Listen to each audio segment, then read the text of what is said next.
Good evening, everybody. Welcome to Saturday Night Rabbit Hole. I'm Joe Slick, your host. With me, I have Canuck, the triple-decker Canucklehead, and he's up there in Canuckland. And I have the blue-collar swag of swags sitting there, trying to hide from us in the dark. There's his peace sign. And that's Mr. Luke Klemmer, better known as the Snowplow King. And he don't want to admit it, but that's what he is. And he's also my buddy. We're going to do a lot of shows here. We're going to record a lot of shows when he's up here. We have 2 weeks. We'll probably put in 10, 15 shows for you to slam them out for the next year. And then we'll see if we can't get a special guest on Saturday, the following Saturday. That Luke will be here a week. And then the following Saturday, we have a special guest, one of our own. He's got some really interesting ideas that merit discussion. And he and I have talked offline a little bit about it. But there's some interesting stuff. We're going to record a show with him on Saturday. And yeah, we'll have to be really sober for that one. But it's a free-for-all. Like it's we'd like to get Canuck there, but we're gonna put Canuck on the big screen. He's gonna feel like he's here, other than he'll still be freezing his ass off, and we'll be here in the air conditioner or just the air flowing, because it's been very nice. 60s, and today didn't even get to 75. I think it was 71 all day. Tomorrow's gonna be cold here. Cold? Oh, that's relative.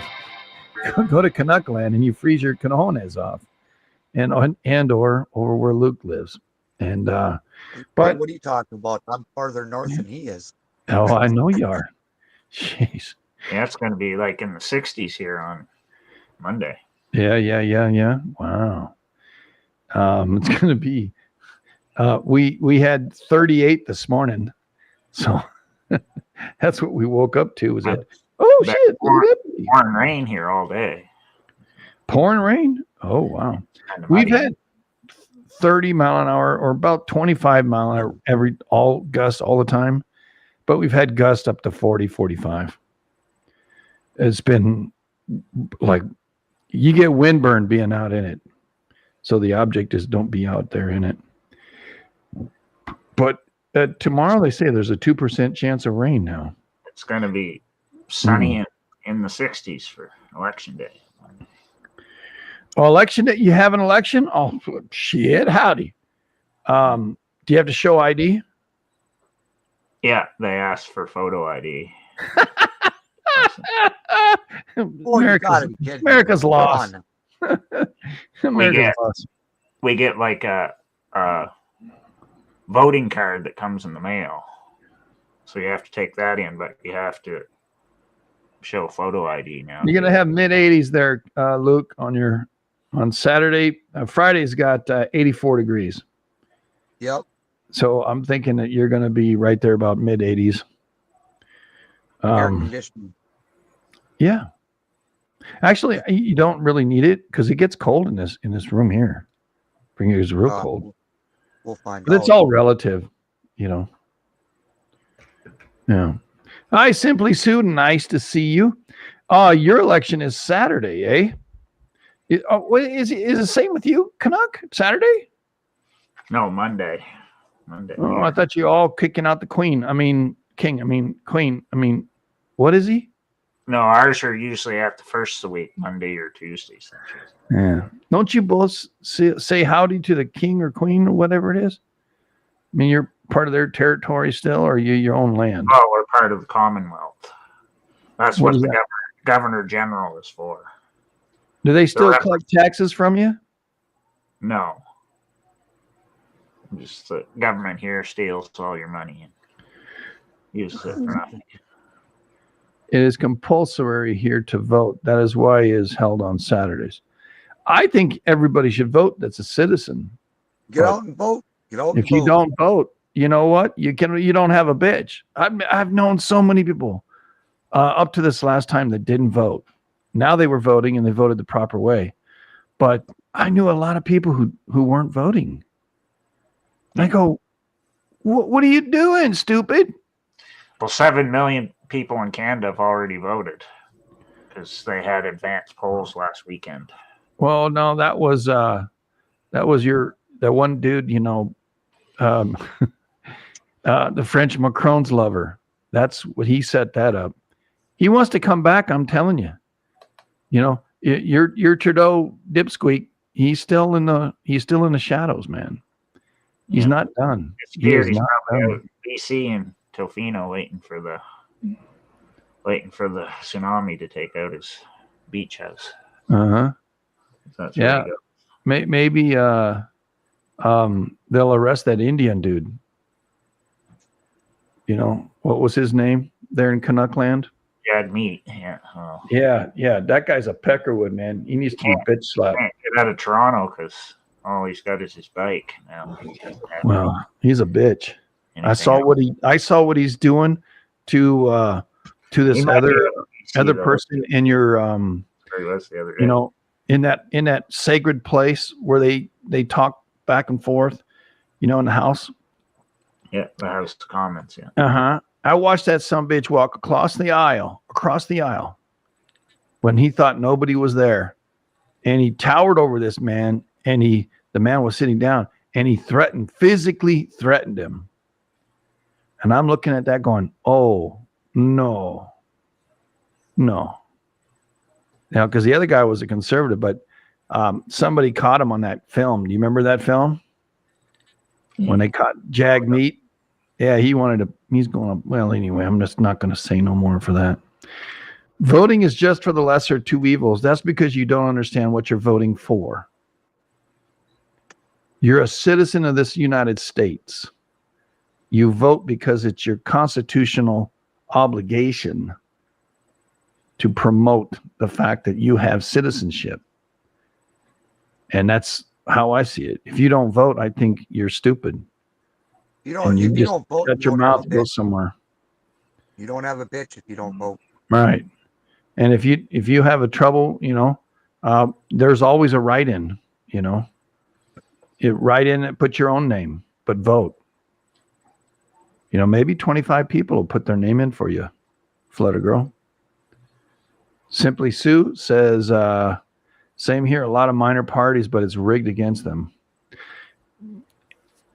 I think there should be kind of like a competition to say, what parties are out there and who gets it. I think you have so you can divide it between two parties, right?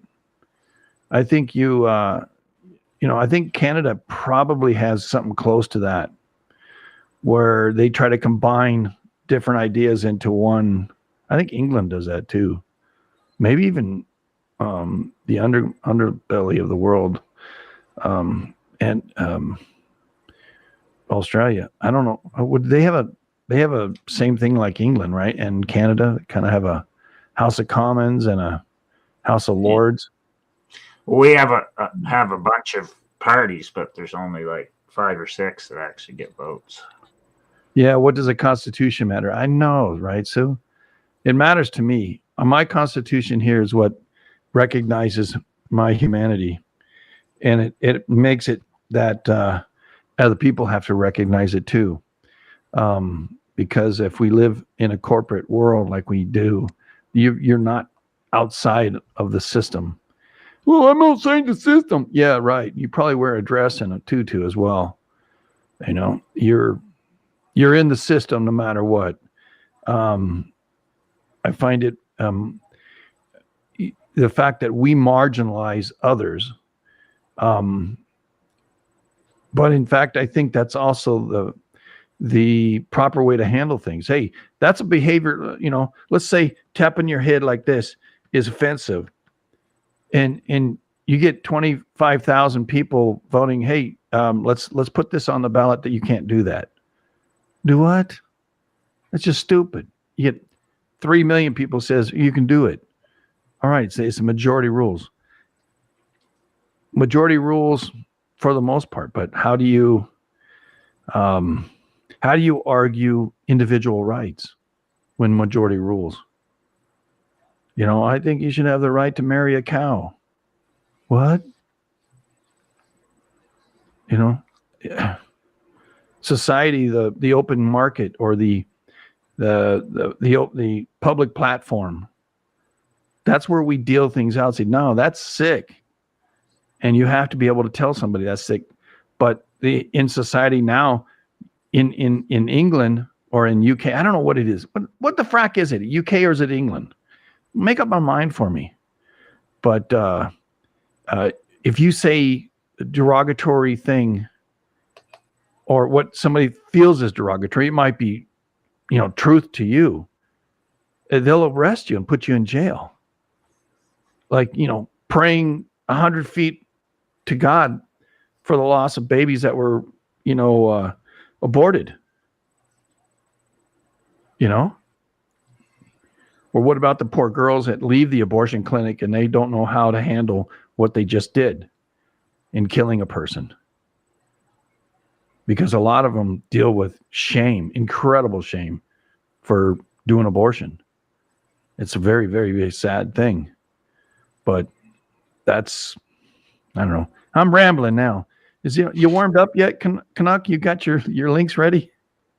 Yeah, I got the first one all copied. I'm ready to All go right. in. I'm waiting. Okay. Anyway, that was a good rabbit hole, everybody.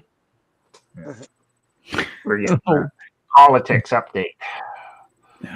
Well, just you have that obligation to vote. Assert your citizenship wherever you live. If you're proud to be a Mexican, be a Mexican, man. England is just England. Great Britain includes England, Wales, Scotland, and Northern Ireland. Now they have a third word, Great Britain. All right, shit. What should I call it? Oh, the Limeys. Turkey Part 2. Turkey Part 2, everybody. Hang in there. Let me get you to it. Northern Antilonial. And I like how they did this wiki because it's like basic review of what we did All the right, last cool. All right. Works pretty good. Okay. So last episode we watched that documentary about Istanbul and about it. It's about due for a big quake. Well, this kind of talks about it right in the description in this wiki. So I like it. All right. So we're just going to read it off and then I'll talk about more stuff after. So we're going to go over the North Anatolian Fault. The North Anatolian Fault, NAF, I'm not going to say it in Turkish, is an active right lateral strike slip fault in northern Anatolia. Kuzi and Lulu Fay Haiti. Yeah. Okay. It's a long word, man. Yeah, it's crazy. Is that an yeah. Go ahead. And is the transform boundary between the Eurasian plate and the Anatolian subplate. The fault extends westward from a junction with the East Anatolian Fault at the Karliova, like a Russian name, triple junction in eastern Turkey, across northern Turkey and into the Aegean Sea for a length of 1,200 to 1,500 kilometers. It runs about 20 kilometers south of Istanbul, which we talked about in the last show. Yep, that's this fault right here. That's that one. Yeah. The North Anatolian Fault is similar in many ways to the San Andreas Fault in California. Mm-hmm. Both are continental transforms with similar lengths and slip rates. The Sea of Marmara near Istanbul is an extensional basin similar to the Salton Trough in California, where a releasing bend in the strike slip system creates a pull apart basin. So I like how they put that in there so everybody can pull apart basin. Yeah, I got some things I'm working for on Arizona. There's a couple of things that have been going on. People are starting to think attached to the Grand Canyon too. And yeah, but continue. It's along that same thing, pull apart thing. Yeah. Yeah. So now we're going into the significant earthquake section, and then we're going to go into more. Okay. detail on this. Yeah. Since the disastrous 1939 Erzincan, or Ken, they say it two different ways, earthquake, there have been 7 earthquakes measuring over 7 in magnitude, each happening at a point progressively farther west. Seismologists studying this pattern believe that each earthquake may trigger the next by analyzing the stresses along the fault caused by each large earthquake. They were able to predict the shock that hit the town of Izmit with devastating effect in August 1999, which we mentioned in the previous episode. It is thought that the chain is not complete and that an earthquake will soon strike farther west along the fault, perhaps near the heavily populated city of Istanbul, which is what we talked about in the last episode. But they put this chart in here that shows them all in order, so that's kind of cool that they did that. So they're showing 1929 Susheri, because that S with the funny thing is SH. Sounds like SH. 6 Did you hear yourself? Yeah, with the You said sounds like SH and it's SH. Okay. All right. You just make sense. Yeah, because you have to say it in the Turkish way, I guess. SH, that's how you say it. Shh. Yeah. So like the S with the little funny accent on the bottom. Accent. Like Yeah. H. Okay. So it's going to get fun when you get down here with these other names. All right. And then 1939 Erzincan quake, which was the big one, 7.8. Then you have the 1942 Niksar Erba, which was a 7. And this is all like along the North Anatolian Fault coming across from. What year?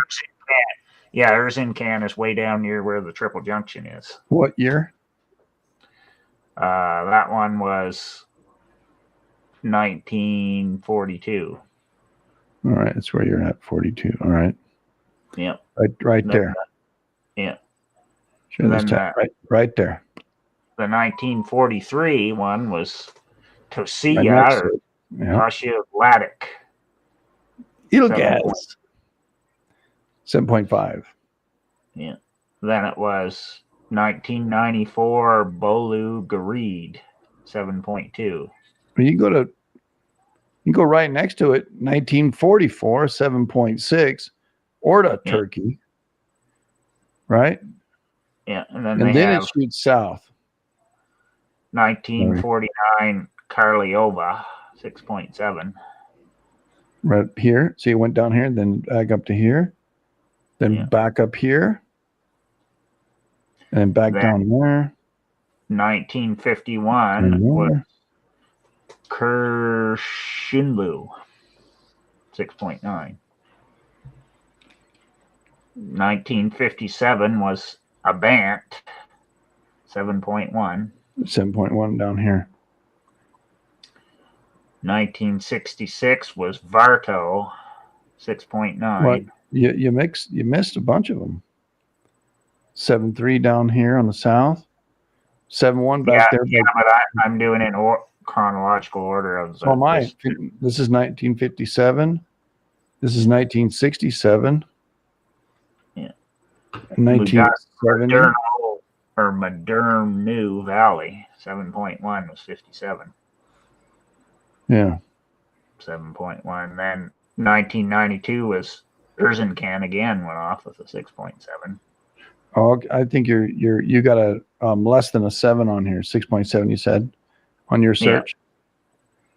Yeah. It's super far out. Watching it, creep towards Istanbul, start down here and creep towards Istanbul. Oh my gosh. These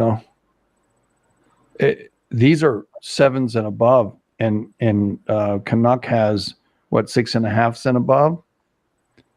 Yeah, on this list. Yeah, they took anything 6 and above, I think, on this one. All right, 6 and above. So what he's doing is he's filling in the pieces. So if I just did that same search and I picked up on the ones that he's talking about, come on, there we go. Do a quick, I'll do 6 and above, okay? Yep. And custom, I start at 1700 my search, but USGS only goes from 1900 in this area. Yeah, they're basically for this listing here only doing 1900, but I have a bunch of other ones going way back. Yeah. I'm going to talk about it later. All right, so. And then 1999 was the Ismet one, which was 7.6.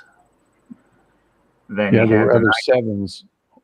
Before that, we have watch the blue dot, right?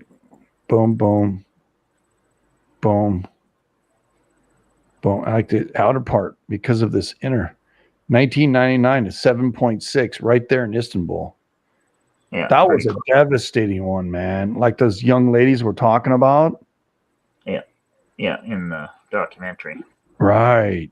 But see, then Dewsbury, that's how you say that one. Yeah. Oh, CE, yeah. The C is J. Okay. Yeah. Right there. 1999 was 7.2. So same year. Yeah. So get this, 2 little bang bangs in 1999 and so many people. There was a tsunami involved in that one too, right? Yeah. Yeah. 'Cause I think it was offshore, so it made a Yeah. Boom. Well, the tsunami. tsunami was offshore, but they got this onshore here. USGS does. Doesn't mean it's right. Yeah, I can't remember. I think some of them they don't agree exactly on the epicenter, but depending on which study you're looking at. So, and then it went off again in 2022, which I don't remember. Dewsbury, 6.1. All right. 22. Let me see. Newest first, oldest first. Zooming down to 22, 1990, 2003, 10, 11, 12. Oh, shit. Like you can click on any one of those, right, for more information. Yeah. See, like this from 2012, right? This is today's, the yellows today. Share this tab instead. There you go. These are all the 6s and 7s. So what he's saying is watch the progression way out here.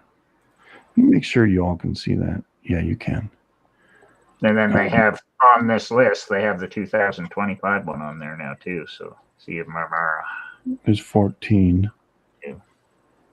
Way down. So however many that is now, 1, 2, 3, 4, 5, 6, 7, 8, 9, 10, 11, 12, 13, 14, 15. So 15 since the start of 1900 on this list. On large earthquakes? Yeah, above 6. I got 30 earthquakes above 7. Yeah, but it's Because probably my search is a little bit bigger than yours. Yeah. Mine's up into what is that area up there? Terrain. Bulgaria. So I got 2 out there, 1 in Georgia, and then probably this would be Iran. I don't know. They probably call these Turkey. Yeah, and they're only Syria. this list. They're only doing the ones on the North Anatolian Fault. Oh, so not yeah. You're right. So it's not including the East Anatolian Fault. But I'm going to explain how that works in a bit.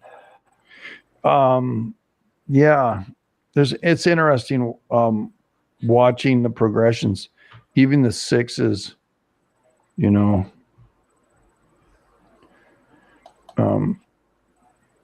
Watching them bounce back and forth. 20, these are all in 20. That's 21.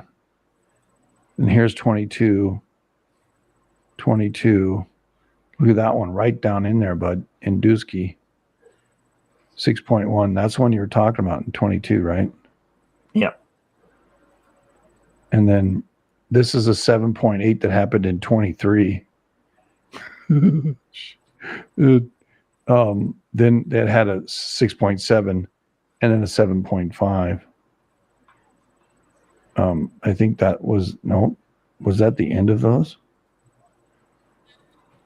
Yeah, because it went all the way right down to the current one we just had. So 2025.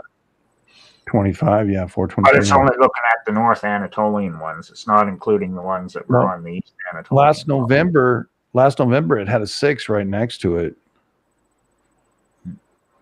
And all the other 6s are all on the East Anatolian fault, even the two big ones. And then right before the big ones, Dusky hit again, 6.1 and 22. Yeah. That's interesting. Wow. Yeah, I'm going to talk about that. Right. more The later bookends are 2 quakes happening in Dusky, Turkey at a 6 or better. And then the Eastern Anatolian went. Yeah. And after it was done, it happened again. So that's very interesting. During the span of all the other 6s or and aboves in Turkey, there was a bookend of a 6.1 at Dusky, northern, right there by in the north there. And then the big quakes, the 2 big quakes, then nothing but 6s and above happened along that Eastern Anatolian. Then when it stops, Eastern Anatolian stops, Dusky hits again. So do we consider thinking about the possibility there that there's 2 in that realm? I think it's far out. Yeah, dude. I'm going to explain it more what I think later because I have the new studies. There's the 6.2. It's one was a 6.1, one was a Marmara, right? One here's Dusky and one's Marmara up in the north. But the whole south went crazy. And then these 2 quakes, including the one that just happened the other day, 6.2 is happening. I think I know where Canuck's going. I'm just going to let him continue on. So the next one I'm going to put in here, we're going to talk about the 1939 quake, Erzincan. And then I'm going to explain where to go from there. Because that place is important. Wow, that's crazy, Fluttergirl. It gets big quakes very often.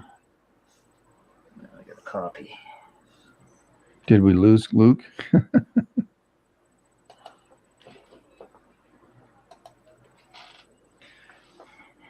Put her in. Da-da-da-da-da. So there, it's in there now. All right. I'm trying to find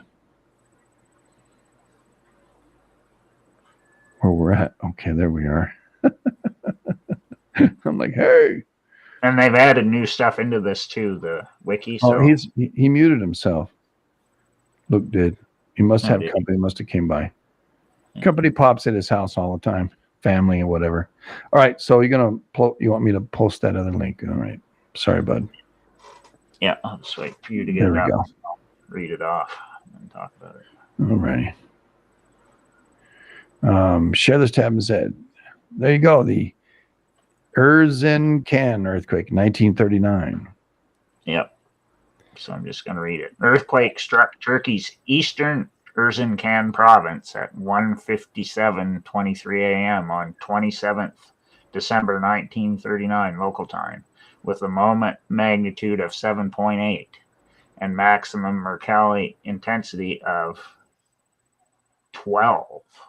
Wow. What? Extreme. Yep.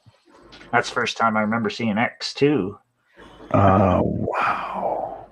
Yeah. It is tied with the 2023 Turkey-Syria earthquakes as the most powerful earthquake in Turkey to be recorded by instruments. So that's pretty wild. However, it was less powerful than estimates of the 16 1968 North Anatolia earthquake, which we'll talk about later. This was one of the largest in a sequence of violent shocks to affect Turkey along the North Anatolian Fault between 1939 and 1999. So see, they're talking about the progression thing again. Surface rupturing with a horizontal displacement of up to 3.7 meters occurred in a 360 kilometer long segment of the North Anatolian Fault Zone. The earthquake was the most severe natural loss of life in Turkey in the 20th century, with 32,968 dead and some 100,000 injured. And then it talks about the same stuff we went over before. So it's saying, I'm listening to you. I just there's background like a hiss. So if I close my mic off, it shuts off and I can hear you better. okay. So And it says, in that little preface section, Erzincan has been destroyed by earthquakes at least 11 times since 1000 AD. oh my God. So basically, it gets a big one every 100 years or less.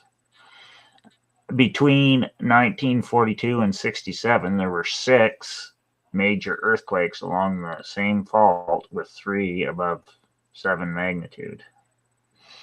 Now, for the earthquake itself, with an epicenter near the city of Erzincan, the earthquake rupture propagated westwards for a length of 400 kilometers. Surface ruptures are still visible to this day. Up to 360 kilometers of surface rupture was formed. An average surface displacement of between 2.3 meters and 8.8 meters was calculated.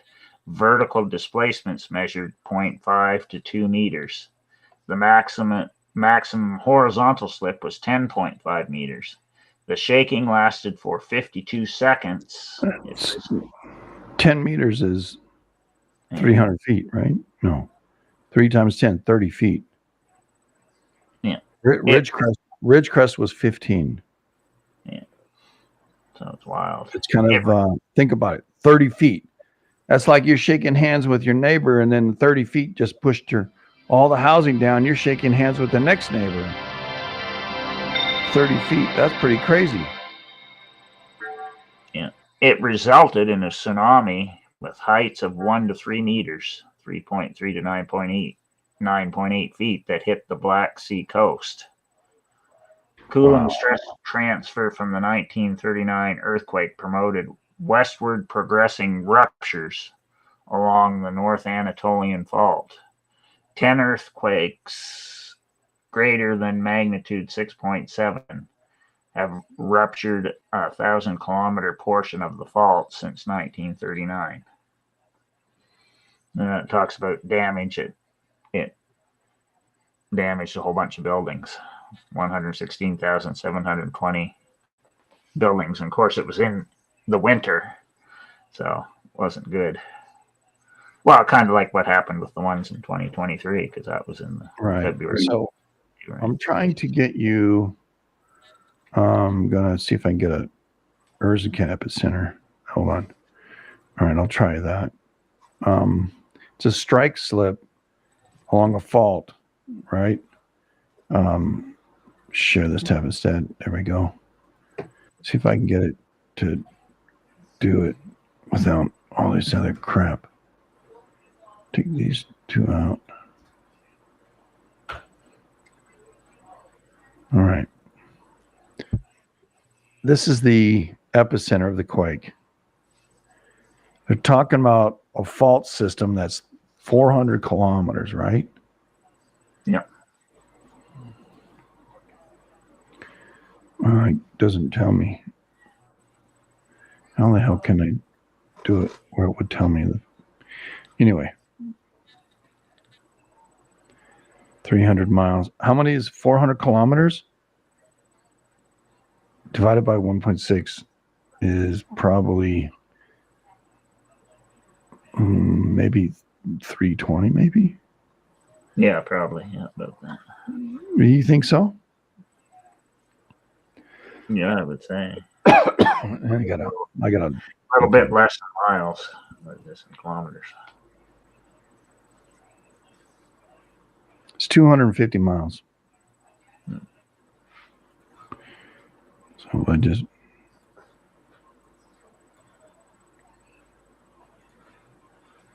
$250 miles is, from Elzig. There's 225. It's 250, right? Or 235. 253, right? About there. So this is. And they say Alazig, IG is so it's Alaza in Turkey. Because I looked it up, I didn't understand I heard people talking about it. I didn't know what What was that, bud? Alazig, they say IG, they say IG is in Turkish, so they call it Alaza. So like Eliza, but with in the end. All right, so they're saying a fault is this long, and it's probably here's Erzincan right here, actually, right there. All right, that's the length of the fault that ruptured. Probably you can see it almost right down here, right? And I bet you that's near 250. Yeah, 207, 220, 250 right there. Yeah. So that's the fault they're talking about. This little valley right through here. Yeah. You see a sharp right there, like Andreas would do.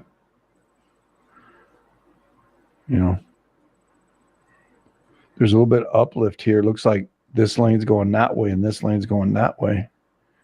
So there's your strike slip. Oh. There's a okay. There's a pressure making that happen. And the other one, I'm talking out loud. Sorry. Yeah. You can see what I was saying?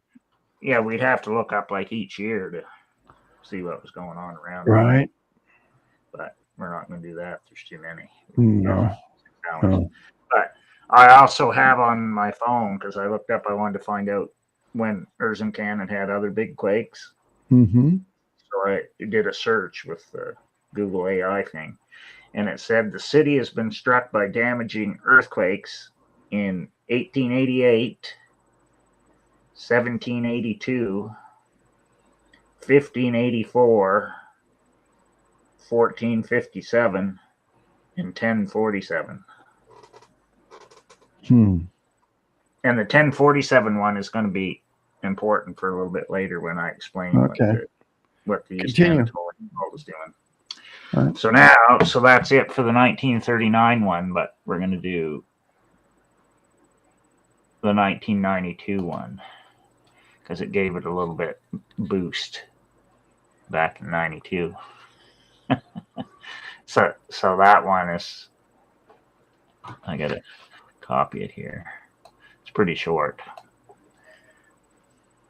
It's not going to take too long to read that. So it kind of got a little boost in 1992. Oh, you want me to look it up? No, we still don't use a cam. Sorry. Yeah, so it's in there now. 1992 years a can. Okay. Yeah. So on 13 March 1992, a moment magnitude 6.7 earthquake struck eastern Turkey. It had a maximum locality intensity of 9, violent, and occurred along the North Anatolian Fault. At least 498 people died, roughly 2,000 were injured, and an unknown number of people went missing. Total financial losses were between 13.5 million and 750 million. Well, that's quite the range. 13.5 to 750. That's really wild. Most of Turkey lies on the Anatolian Plate. Deformation from its accommodated through three main faults. The eastern portion of the Hellenic Trench accommodates convergence between the Aegean Sea plate and the Anatolian plate in the south, the North Anatolian Fault in the north, along which this earthquake occurred. It accommodates the deformation between the Anatolian plate and the Eurasian plate, which forces the Anatolian west, and the East Anatolian Fault in the east accommodates the same deformation. The Erzincan Basin lies on the intersection of this fault on its northern side. So now I'm not going to read all the rest of it, but the next thing I'm going to explain the triple junctions. So that's why I wanted that one on there, because it was talking about how it's intersecting with the East Anatolian Fault. So that's what I'm going to do next. And the triple junction stuff is right short, so it's not going to take us very long to cover that either. So I'm putting the next one in. Okay, so the 1992 was a 6.7 to a 6.9. Yeah. Which was it? 6.8? Well, they disagree, I guess. Okay, all right. So I'm looking at the proximity of both of these, okay? Because that's what I was talking about earlier. Paste. All right, let me get rid of that. Get rid of that. All right. Go get it. Yeah, really close. And this one is 1992.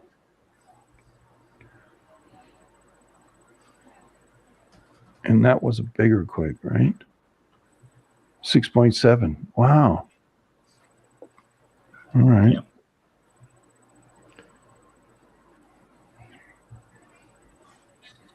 All right. Cool. All right. So we're moving on now. Yeah. So now I'm going to explain why Erzincan gets all the big quakes. I can see. Oh my God. Yeah. All right. Cool. So I put in the next. Clear this tab instead. All right. So you're all seeing that, right? All right.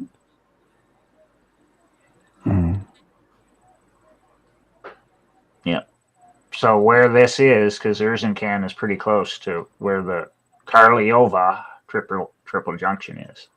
So the Karliova triple junction is a geologic triple junction of three tectonic plates: the Anatolian plate, the Eurasian plate, and the Arabian plate. The Karliova triple junction is found where the east to west trending North Anatolian Fault intersects the East Anatolian Fault coming up from the southwest, and is close to 700 kilometers distance from the Marash triple junction. Now this is going to be important because Marash is where the 2023 big quakes were. And I'm going to explain that. They go into more detail when we look at the next article on that. Because each arm of the junction is a transform fault, the Karliova triple junction is an FF type junction. So it's like all transform faults, all three. All right, so we have three faults. Yeah. The Blitz-Zagros fault, East Anatolian and the Northern Anatolian. The triple. That's east of our town, but I see what you're saying. Share this tab instead. Okay, right here is what he's talking about. This is all a triple junction. More than 1, 2, 3, 4 of them, right? Yeah. The geometry of the Karliova triple junction is characterized by three intersecting arms, each representing the boundary of one of the plates. The arms meet at an angle of approximately 120 degrees, forming a Y-shaped configuration. The Arabian plate boundary extends to the southeast The African plate boundary extends to the southwest, and the Eurasian plate boundary extends to the north. So that's why it's such a busy place, because it's right at a triple junction where all the stuff that's coming through is all hitting at that area. Yeah, our town of what's that? Erie, whatever you said it was. Yeah, Erzincan's a little bit Erzincan is north, right up in here. Yeah, a little bit up from it. Yeah, so it's But it's almost like it decides if it's going to go up or down or what it's going to do or spread. right. We see a very, very large quakes on the Northern Anatolian Fault. Now we've seen really two massive quakes on the Eastern Anatolian Fault. I wonder if one, well, see, we can't really span 1,000 years, right? But well, we can because I have all the information. But well, what I was thinking is maybe in the 1900s, the Northern or in the last 200-300 years, the Northern Anatolian's been real busy, and maybe it's switching down to the south, where the Eastern Anatolian's going to be busy. Well, they figured out now in the 2024 study that it's been just as busy on the East Anatolian. It's just they haven't been paying attention. They haven't been paying attention to it. But I'll explain that here in a little bit. All right, buddy. Because now I want to talk about the Marash triple junction. So I got to bring that up. Because it's going to, it makes more sense once you figure out the triple junctions, because that's what it's doing. Yeah, it's how mountains were created. Yeah, Eden. Yeah. So I'm putting the next one in. I understand uplift more than continent drift.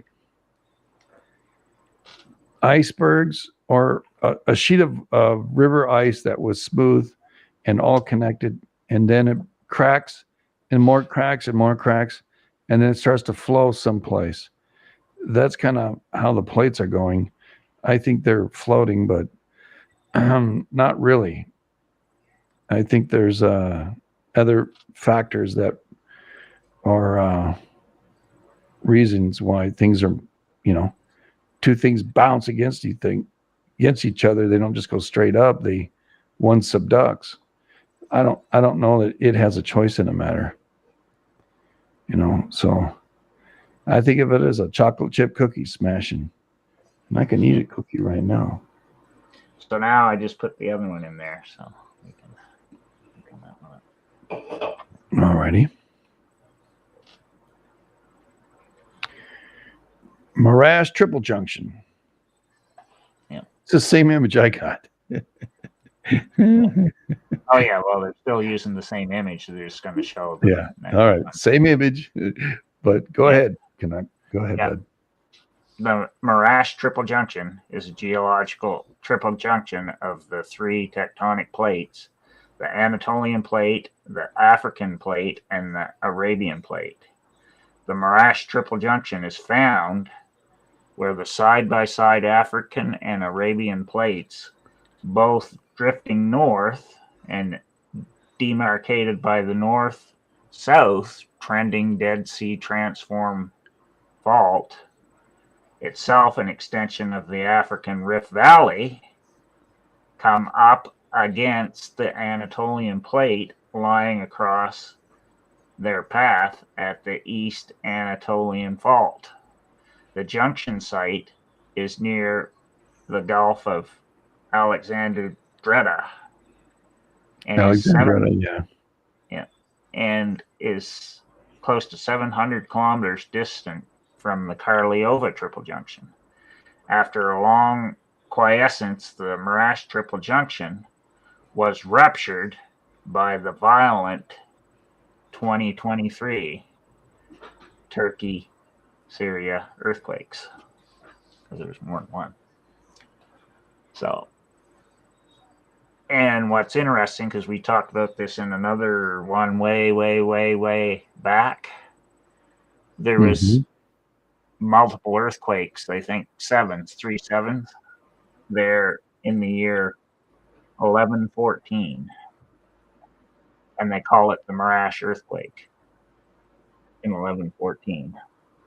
So 1,000 years ago, it basically did what it just did in 2023 on that triple junction. And since then, they figured out there's been other ones in between that have been like 6s. But now they know it did like 7s 1,000 years ago. And then it did it 2 7s and a high 6 this last time. And they have studies that say all this now.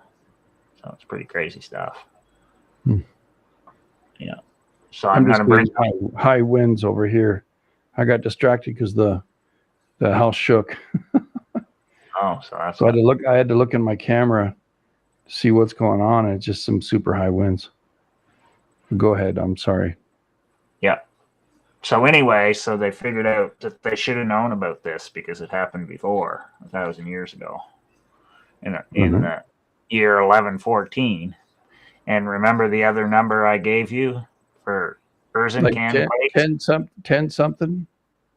Yeah, 1047. Okay.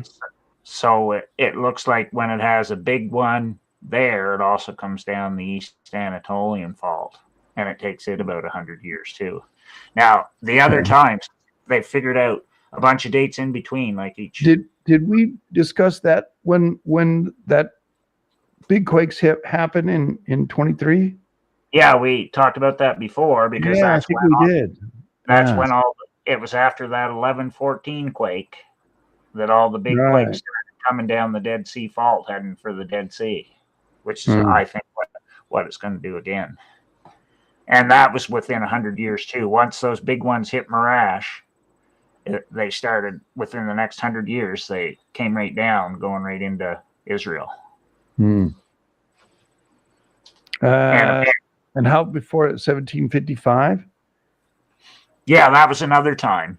But there was another big quake in 1754 at Erzincan there. And that was 1759 was the Lebanon big quake in Bekaa Valley. And guess what? The other 8 was 1780. Yeah, because see, it's all tying in. Sorry, 1755 and 1760 both had 8s. Yeah, it moves on that eastern side big time, and then everything adjusts to it. And that's what it's doing. Down both. And now they've gone back because they did a 2024 study and went back and tried to find out all the historical quakes that have happened the last 1,000 years on the East Anatolian Fault. And they found out that that's what it's doing. It's just they weren't paying attention to it because there wasn't. Well, I'll do you one better. I'll do you one better. The Zagros Fault. That feeds right into Turkey. I've been watching that for a long time. There's also another one that comes up over the top. Oh, I guess they call them the Urals. Yeah. There's energy that comes across the top, and you can see the scarps right here. I'm sorry. Share this. You'll see the scarps right here. You can go and look, and I've already done it a bit already. That like Iran goes off before, right? Azerbaijan, and down here there's a major fault system that works here along these mountains. Kazakhstan, the plate boundary. Like when you go across, you can see that's what it's. And that plate boundary right here. So if I did USGS, zoom back out, watch, share this tab instead, right? See right here, this from Bandar Abbas all the way up. That's a plate boundary right there. And it's somehow stuck inside. And the other fault system that Canuck is talking about is this system, the Dead Sea system, feeding right into that, and vice versa. What was interesting today, if you read the reports about the port blowing up in Bandar Abbas today, they said it was rumbling before all the fires and the explosions went. Say it again. If you read all the stuff on it today, they said people heard rumbling there before the fires started and before the explosions went off. Somebody let a bomb off. Okay. Well, it's probably the same as Beirut. Oh yeah, it looked just like it too, didn't it? Yeah. Had the orange But in there. Israel wasn't responsible for that. They say they're not responsible for this, but I don't know. The Because Mossad what is everywhere, blew baby. up, they could tell by the smoke. It's the stuff, the fuel Rockets. they use, ballistic missiles, Yeah, hypersonic missiles. yeah. So, and that's the main port for Iran. I think they said And 85. it was a Chinese ship. Yeah. Yeah, 85 to 95% of the stuff that Iran gets comes into that port. So it's out of commission now. Yeah. But that's a whole other side story. Well, Yeah. So now the next thing I'm going to bring up is one of the newest studies on the 2023 quakes in Turkey, because it kind of explains what's going on. all right. I got to put that in there next. The 23 quake is the 7.5 and 7.8 that happened in 23 February. Yeah, and 6 point whatever, because there's three Yeah. of them Mhm. all in the same month. 7.8, 7.5, 7.8, and whatever the 6 was.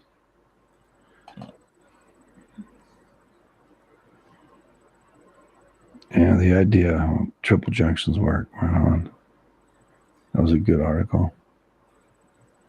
I'm not going to go into super detail on this because it talks about the actual fault, which faults they were on, and all that. And it's just it's super. Just give us the overview, bud. Just give us the overview. Yeah. He's back. And like if you went to the wiki that's for the 2023 quakes now, it's like 50 pages long. So I said I'm not doing that. We'd be here for a month. How long should we spend on this, on these quakes here, man? It was Yeah. only what was it? A 6.2 that happened. And now we're really going into some depth about the historical evidence found in pages dating back to the 1000 AD, and they wrote down all this information, and now we can look at it and go, wow, we can see a pattern persistent here. Yeah, and they're doing all this just like the last couple of years, right? Because they're trying to figure out. Before they didn't think it could go that big. They thought it was only like 6s down there. Then all of a sudden they get a 7.8 out of nowheres, even though it's all in their records because it's all like the Ottoman Empire. And while at the 1100 quake was Crusader time, so it's in the Crusade. I don't know which crusade it was. Because Started where about 9. Marash was in the 1114 quake, the Crusaders had an underground tunnel base there, and they all got wiped out. Oh yeah. In Marash in 1114, and there is a big wiki on that. 1114 Marash quake it's called. But we looked up that one the other time, so I'm not going to do that one Well, again. the Roman Catholic initiated in 1095 and 1291, primarily focused on retaking the Holy Land from Islam. And it goes back, it ties in, like once you get into the 1200s, it's getting close to Ottoman Empire time, and the Armenians were there too. Mm-hmm. So you're getting into all that stuff. So like the Armenian Christians were there at the time of the Crusaders, and you get into all that historical stuff. Mm-hmm. And that in the 1100s is when all those quakes started coming down. Right. And they documented these, and that's the beauty of having a long legacy of people. And people don't realize, but one of the main reasons why the Crusaders left there wasn't just that the Muslims were coming after them. It was all those quakes that were happening in the Holy Land. So plus they got so filthy rich, they didn't know what to do. Well, not all of them, but. And then they took all the stuff and moved it to Oak Island. Supposedly. Yeah. And then who knows where it is now. Yeah, the first crusade was in 1095. The 12th century, Urban II died 1099, 14 days after the capture of Jerusalem by the Crusades. Wow. All the way to the 12th century. Man, over 100 years, Crusades. Yeah. Now I got to bring up one more study that I found on my phone right before this. That basically fills in like all the gaps of the other quakes that were happening in the 1,000 years between 1114 and now on the East Anatolian Fault. Mm. See that it was doing the same thing as what it was doing on the. Well, how did they word it now? Predecessors. I have to find to the 2023. I got to find the study again. So I found it on my phone, but I never brought it up on here because I found it just before we went on here because they start listing all the dates of the quakes that happened on the East Anatolian Fault in the last 1,000 years.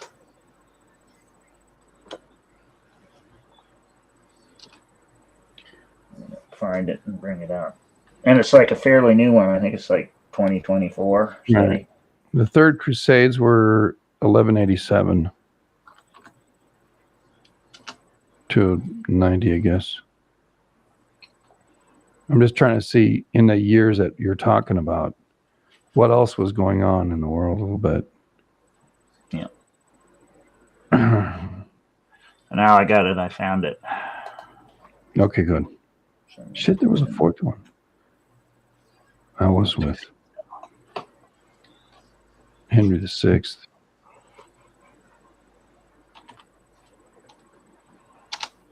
Fifth, my God. Sixth.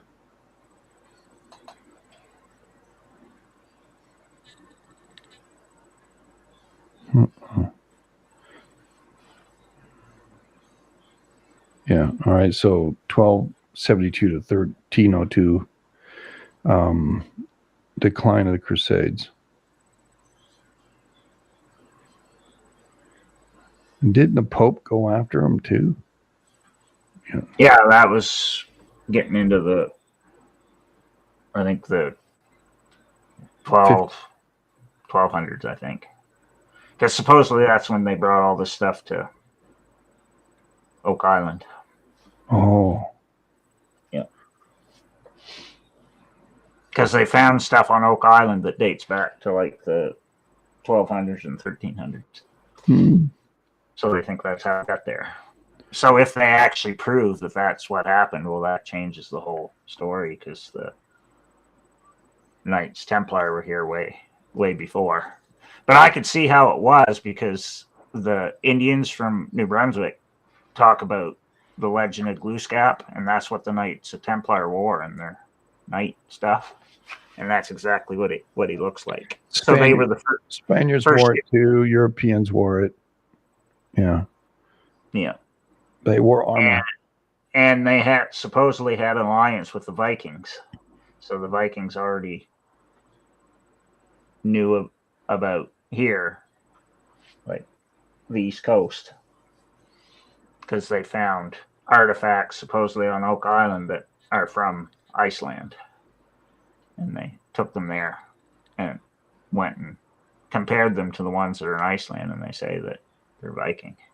So it's crazy stuff. Right. So 1305 after the fall of Acre, Hospitallers relocated Cyprus to rural roads till the island was taken by the Ottomans in 1522. So that was the last of the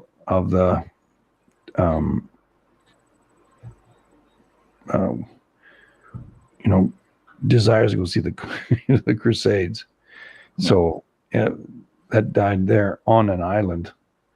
And the Knights Templar, that happened in 1305.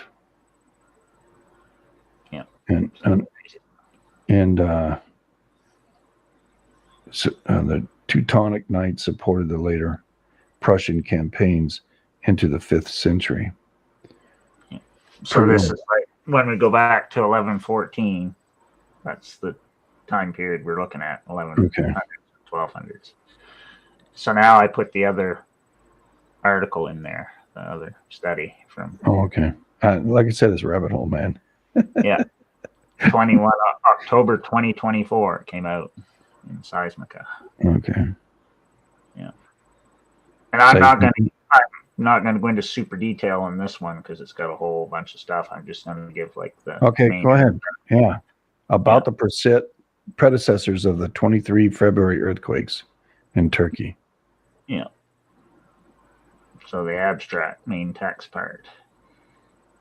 In the frame of a comprehensive investigation of historical earthquakes of Anatolia, we propose a reappraisal of 4 major earthquake sequences occurred after 1000 AD, and then they list them: 1114, 1115, 1269, 1513, 1514, and 1544, which could be considered as predecessors of the earthquakes of February 6, 2023. The main purpose is to provide reliable parameter values for the investigated earthquakes.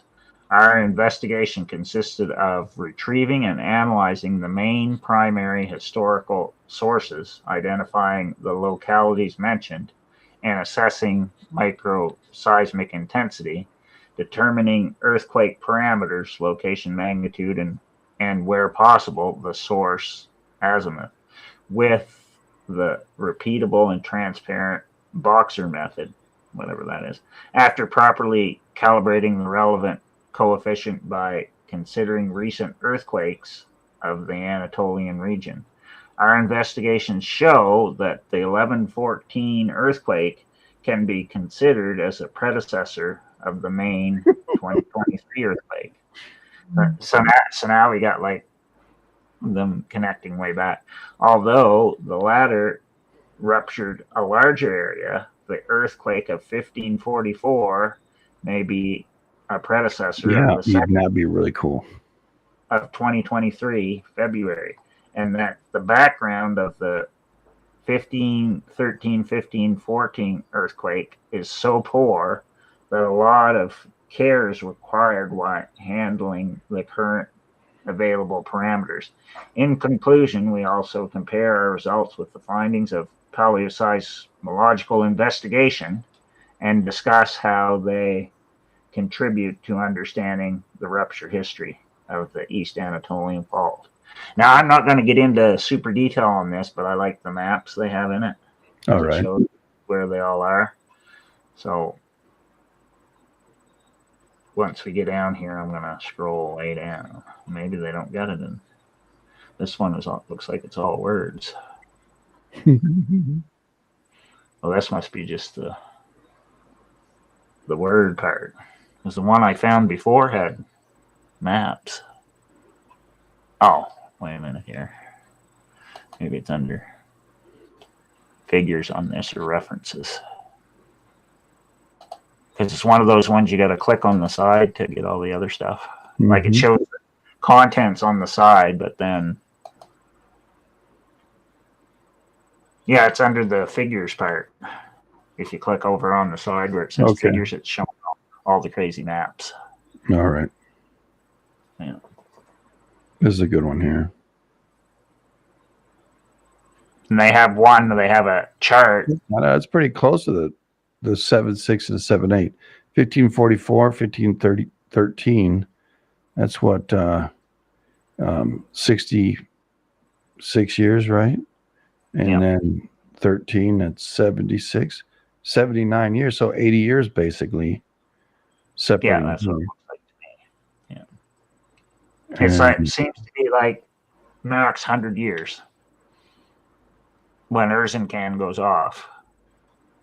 East Anatolian is it's gonna go down it just like what it's going up the North Anatolian Fault. And see that, they have a little chart here too where they have both the East Anatolian Fault and the Dead Sea Fault combined. So see, it's showing from the year 2000 to 1000. They're putting when the quakes happened on that just by the year. So it's crazy stuff. Oh yeah, they do have 1000. I saw that. Yeah. And I was then the looking next, for the image you were talking about that showed the Dead Sea. I guess this is the closest one, and that's out Latakia. This other one, yeah, Latakia. Yeah. Latakia, that It's just where goes out. where the Russian base is, or Yeah. was, so they evacuated. And it goes toward the island here. Right? Yeah. We've seen activity travel off Turkey down this way too. I remember seeing a lot of quakes do that.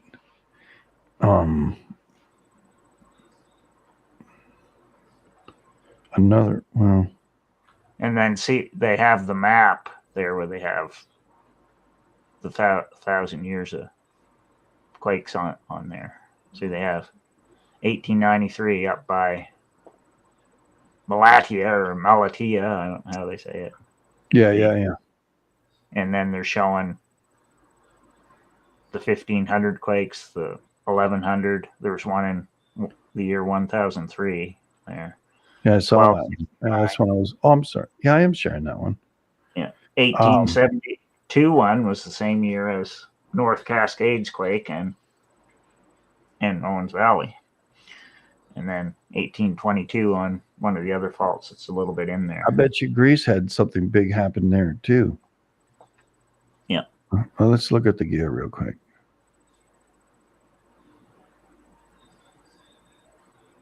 We're looking at 92?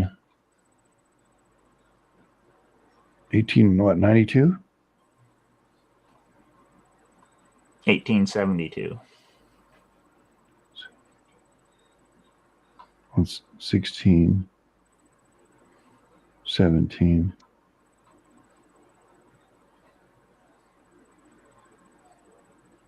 God bless.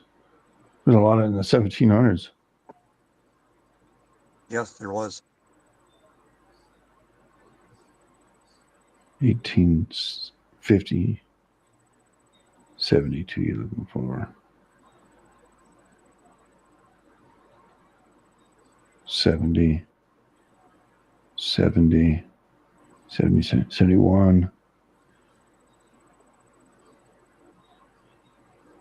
Wow, 71 is pretty busy. Oh, geez. 72. West side of Shimane province. That's in Japan, I think. Owens Valley.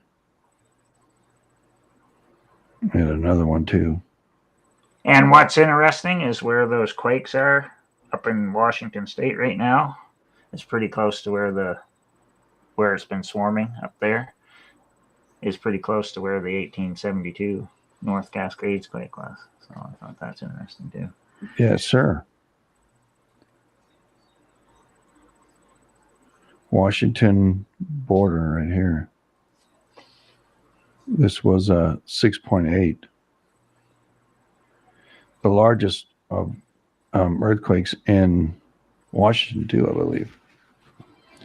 They've never had a 7. Generally, they're over on this side as well. Does this include how they changed the Richter scale? Moment magnitude scale you're referring to? Yeah, they're doing it, trying to do the moment magnitude scale based upon the information that they have about the quakes now. That's why they usually give a range on them now, because they're taking it based upon all the information they have at those historical ones and trying to figure out. That's why they say the intensity scale, because the intensity scale has been the same the whole time, right? About the shaking part. Right. But I'm seeing the largest. The moment magnitude scale has always changed depending on how they calculate it. So it could be in a range. Like Owens Valley, they say could be anywhere from 7.75 all the way down to 7.9 if you read the newest stuff. So right. I always thought it was an 8. Study. Yeah, they changed things because I thought it used to be an 8, a slightly higher number than San Francisco. Yeah, because it just depends on which one you're talking to. So Susan Huff, she's the one that talks about Owens Valley the most. Yeah. She thinks it was 7.9. Snarly. Good to see you, Snarls. Was worried about you. All the stuff she does, but she basically does a lot on Southern California stuff too. Before she became the head of the USGS, which she is now. Susan Huff is. But she doesn't usually say too much now since she's the head of the USGS. Yeah, well, but before that, she was like going around doing all sorts of talks on all the historical quakes. Oh, yeah, but now that she's the head of the USGS, she's not. She being good. She playing the ball. She's playing ball. Well, it's kind of like Lucy Jones too, because Lucy Jones is independent now. She says stuff and then doesn't say stuff. Although she's the one that said about Elsinore can have a 7.8, which as far as I know must be super new because I can't find a study that says that yet. So I don't know. And there was another person that was from the Caltech said the same thing. So they were talking about the same thing. So I'm assuming it must be some new study that they've done on Elsinore. Because any of the other ones I found only said like mid-7 or whatever. But they were talking about this just a few days after the 5.2 there. So they must have some new study out it's not officially out yet that says that. Because I don't know why they talk about it in an article, both Lucy Jones and Caltech, unless they're worried and they don't want to say anything.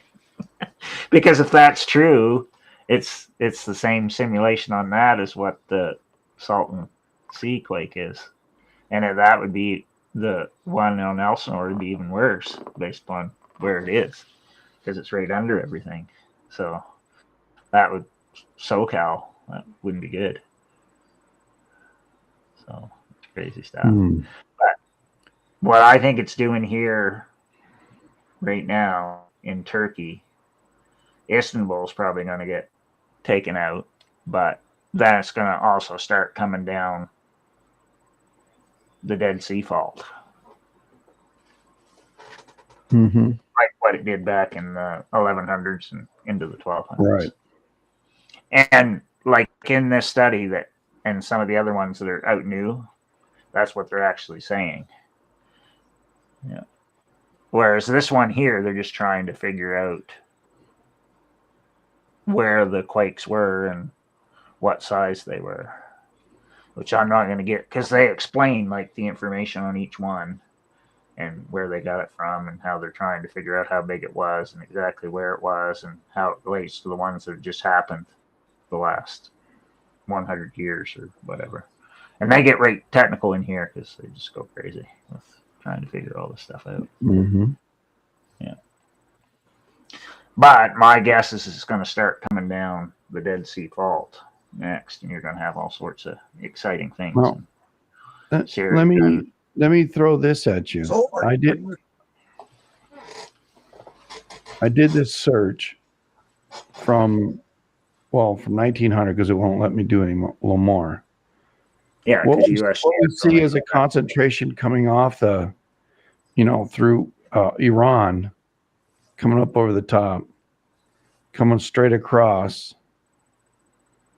And this should be considered part of the same fault right here, the Big Bend, and that's what he's talking about. That's our subject matter right here, and then right here is where the latest quake is. But I look for how many times it hit. Well, Dead Sea only hit once in the time period.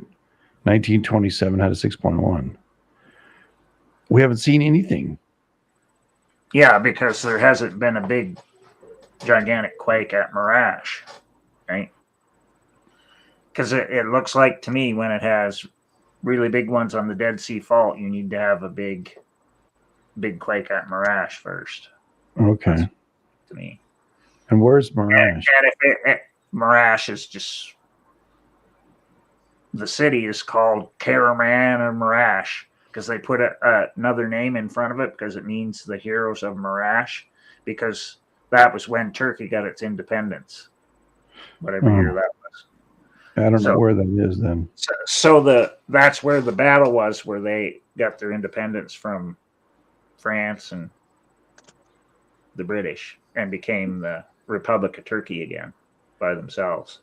Right. So after whatever it was, after World War I or World War II, I can't remember. So they put a Kahraman, or however they say it, they put that on the city name, Marash. So where those quakes were in 2023, that's exactly where they were. So before that, it was known as the city of Marash, going way back in time. Mm-hmm. And that's why the Triple Junction is named all that. And that's all that same area there. Because like when they first said the first quake happened, that's what they said it was Kahraman with the thing on the front, Marash. And then they spread it out to the other cities that were around there. Yeah, Evastan and what was the other one? Zarsik. Yeah. And when you go farther up the East Anatolian 7, 8. Yeah, the names have changed going back in the past. So like if you tried to look up Alizi or Za, however they say it, it has a different name farther back in the past. So, and there's a bunch of the names change. So okay, that's the southern part. That's why they say in this study, when they go to look up the place names, they have to figure out what they called it back when it was recorded by the people of that time. It may have had a different name, and then they have to say this is the name of whatever now. So, are you saying along this end of the southern? What is it? The Southern Anatolian? Is that what it's called? Yep, the East Anatolian Fault. Okay, the East Anatolian Fault, then North Anatolian, right? So, are you saying that they're both going off, but it doesn't go big at the bottom of the East Anatolian one. It looks like to me probably every 1,000 years, and then it sets the Dead Sea Fault. Seems to adjust to that, and then a bunch of big quakes go down it. Otherwise, like when it went off in 1759, Bekaa Valley, well, that was after Erzincan had a big quake in 1754, but it didn't go down in the 1700s all the way to Marash and make a big gigantic quake. But in that instance, it jumped down onto the Dead Sea Fault and made a bunch of quakes in Lebanon, but it wasn't as many as what it did in the year 1100 through 1220, I think it is. Because 1220 is when the big Dead Sea quake was. So once it got the big quake at Marash, it took it probably 100 years to go down to get to the Dead Sea. But if you look them all up, it's under the history of the wiki that we looked up before, quakes in the Levant, whatever, however they call it. So it listed all the ones there. So if we brought that up again, you could see that after that 1114 quake in Marash, it started going right down, doing the same thing going down the Dead Sea Fault, like what it's doing on these other faults. So it's pretty crazy stuff. So 2 major quakes happened right at the top of it. Yeah. We have yet to see anything happen. That doesn't mean it won't. I suspect we have, very well could. If it does what it did in 1114, we have 100 years from it to go from Marash all the way down to the Dead Sea itself. Right. So that could be next week, like the next one that comes down. Like we've already had swarms at Homs and Hama there already, just like in the last couple of years since. So if it comes down, it'll probably hit those areas as it goes, because that's what it did back in the 1100s and into the 1200s. But they were like, if you start looking up all the individual quakes, they were like big. They were 7s, and some of them were multiple 7s. So like 2 or 3 at a time in the same place. Like all within in like a year, some are like months close together. So kind of like what happened with the one we just had in 2023, except spread over like a month time or a year's time or whatever. Because I've looked up a bunch of them, and that's what it did. It basically came down, and that's what I think it's going to do now. And to me, that explains a lot of the prophecy stuff too about things getting wrecked. And yeah, because the Baca Valley one in 1759, they have more details on that one. They think it was like 3 7s. And that wasn't that long ago, really. But there wasn't crazy stuff. Did they say in this study that they were expecting the next round of quakes to come in to be more intense than kind of what's going on right now? They don't say that in this one because they're just focused. This one I showed you, they're just focusing on the East Anatolian fault.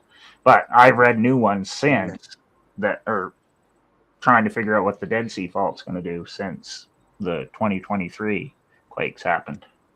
And based upon what I've looked at historically, that's what I think it's going to start doing.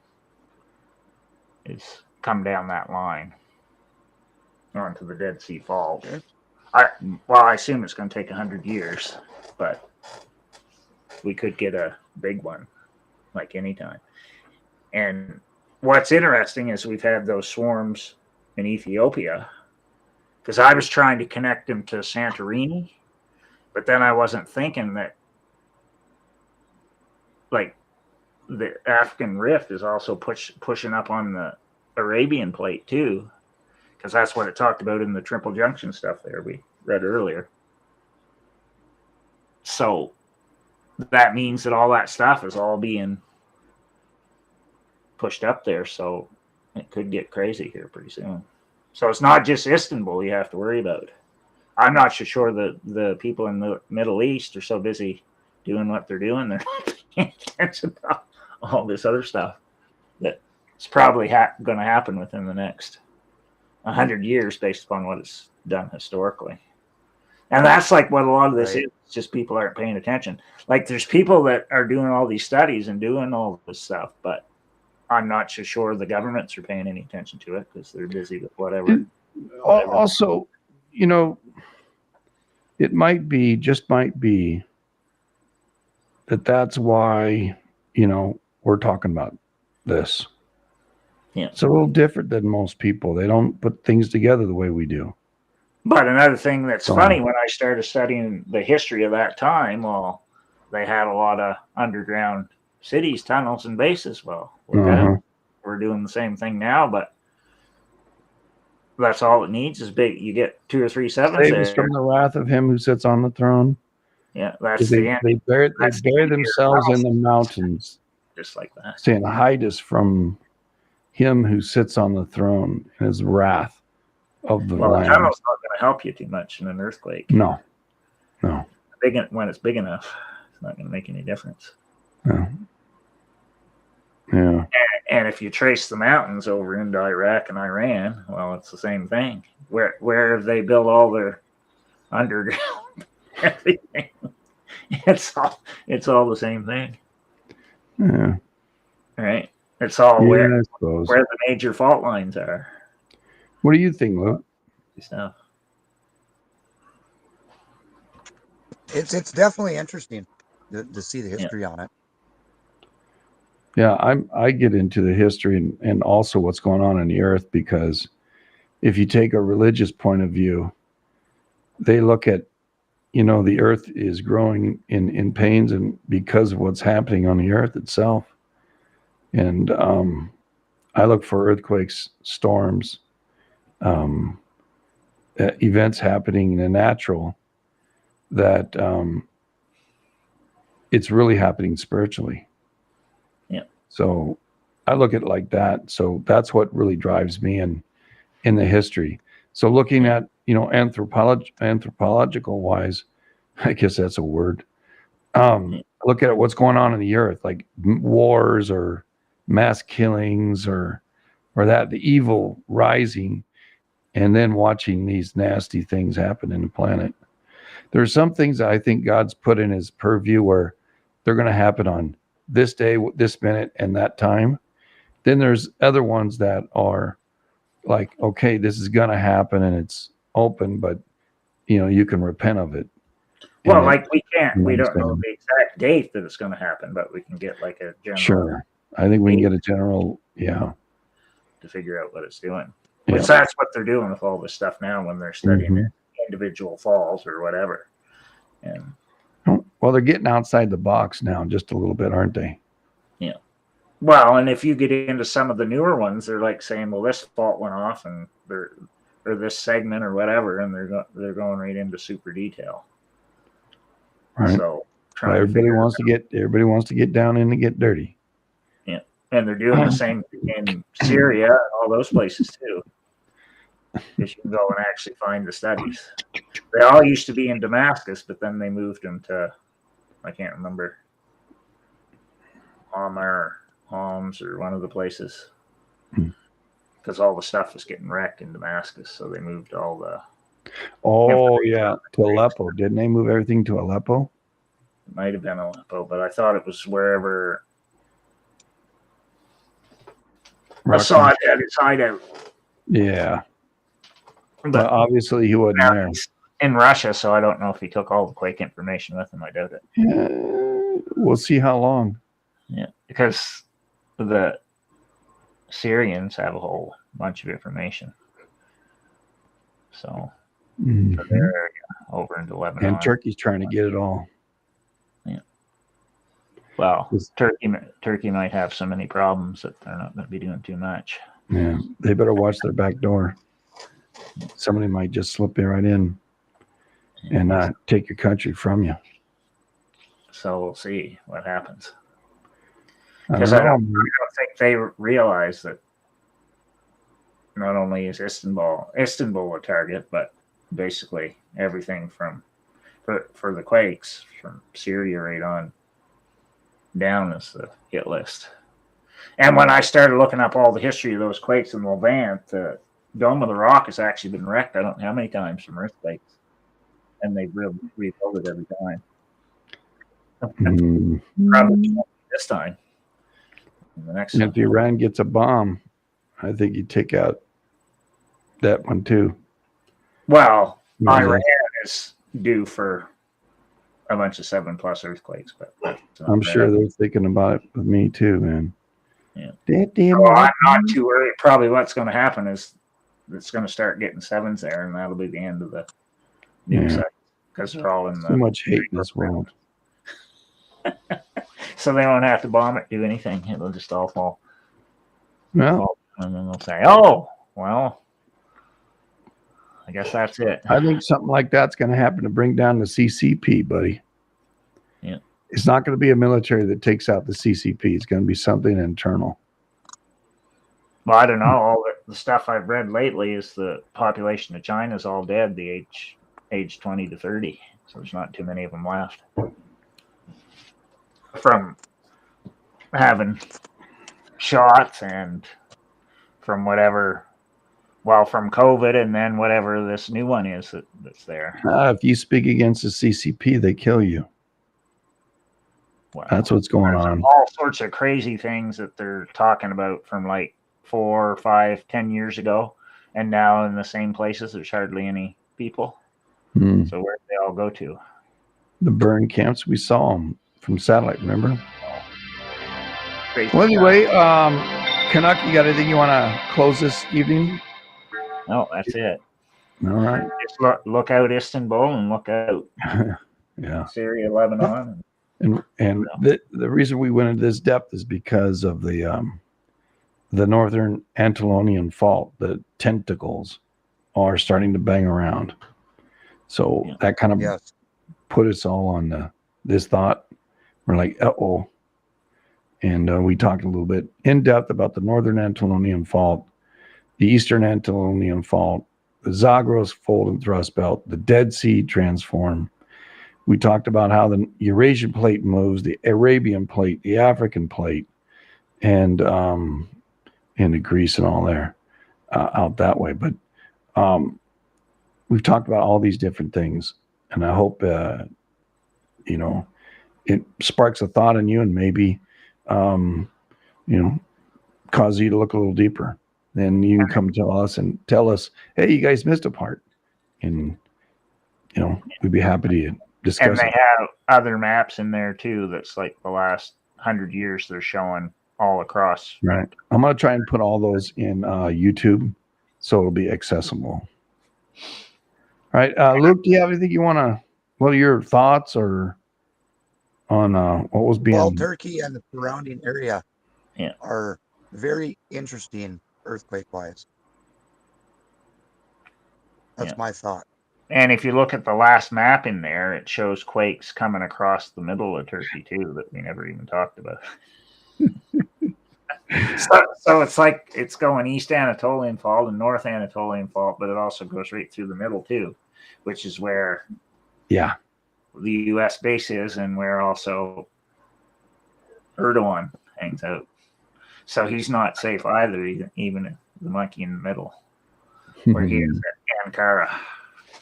Yeah, Santorini was bouncing just this summer. So or this winter. Sorry. Yeah. Now, I haven't gone into detail on the Santorini swarms, but they do have them listed going way back. So they were acting up both in the.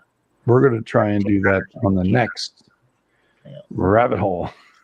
Because they do have like recorded damage from earthquakes in their.